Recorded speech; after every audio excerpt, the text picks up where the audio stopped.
Hi everybody, this is Pastor Megan. I am in Atlanta, Georgia at the CNN studios, and I am here to learn about fake news, good news, reporting. We'll see what I can learn, and I'll share you some information after I get done. The reason that I am here is because, you might not know this, but the reason that Jesus Christ calls the Bible the good news is because the newspaper in his day was run by the Caesar.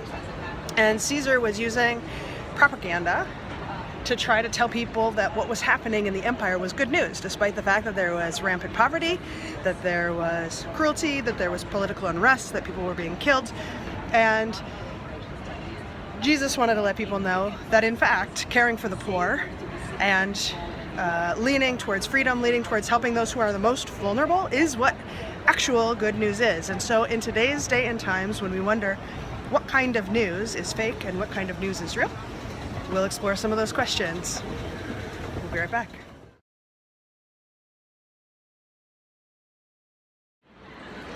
All right, now let's play a game called Good News or Fake News. Let's see how well you do. Okay, some of these will be easy. Some of the random fun facts of the Bible. Let's start with this one. In the Gospel of Matthew, Jesus is mad because people are calling him fat. Fake news or good news?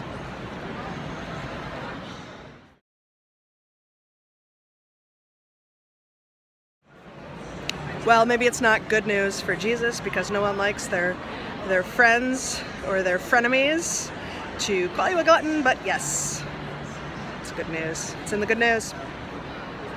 All right, here's our next one. Good news or fake news? There is a part of the Bible where someone is so out of it in terms of what God wants them to do that a donkey has to talk to prove that the world has gone cuckoo-cuckoo. Good news or fake news?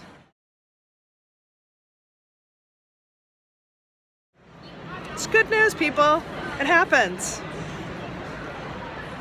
I'm just saying, if you ever find yourself in a time or a place where breaking news makes you think that even a donkey, or maybe a donkey is the one talking, it's biblical.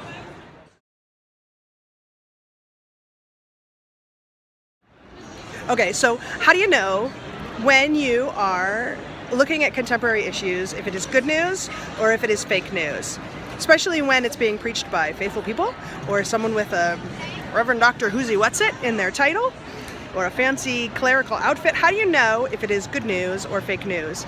Here is a cheat sheet. Number one, Jesus is always on the side of prostitutes or sex workers.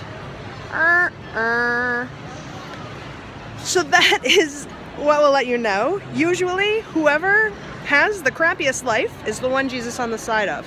Whoever is the most vulnerable, whoever is in the need of care, whoever is the one being told that they are sinners or terrible, they are the ones Jesus is probably on the side of. Beatitudes, feeding them, I'm just saying. Good news or fake news? You can usually know that Jesus is going to be on the side of someone if they have the least amount of money.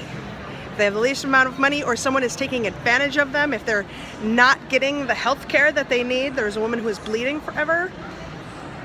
Jesus is usually on their side. Not always the first to heal them, although sometimes Jesus runs towards healing, and sometimes Jesus has to heal people because they grab what they need, and Jesus says that's the side Jesus is on.